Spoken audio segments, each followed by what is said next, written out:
ناصر صدر.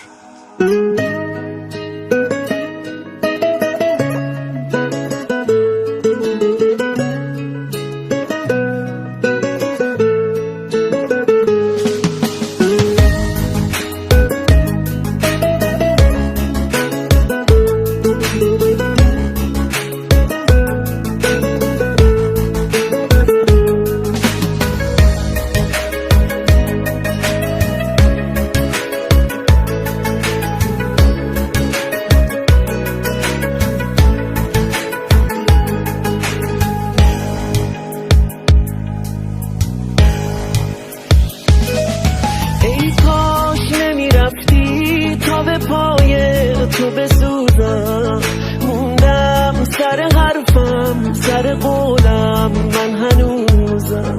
هیچ وقت نمیخواستی که بمونی تا بمونم، هیچ وقت نمیذاشتی همه حرفا تو بدونم. ای کاش میدونستی از وقتی که رفتی من کسی ندارم.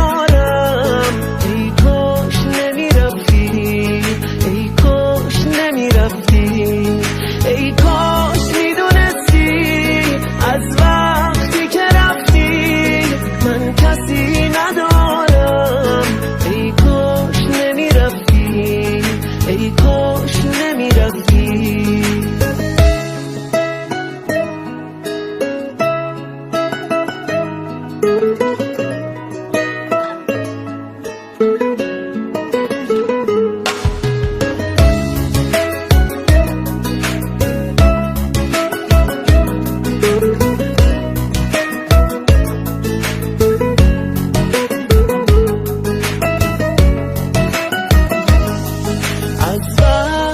رفتی دیگه چشمام سو نداره، این خاطره تلخ منو تنها نمیذاره.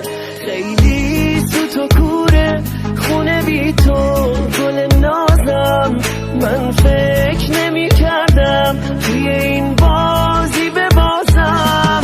ای کاش میدونستی از وقتی که رفتی من کسی ندارم. ای کاش نمیرفتی، ای کاش نمیرفتی. ای کاش میدونستی از وقتی که رفتی من کسی ندارم. ای کاش نمیرفتی، ای کاش نمیرفتی، ای کاش نمیرفتی.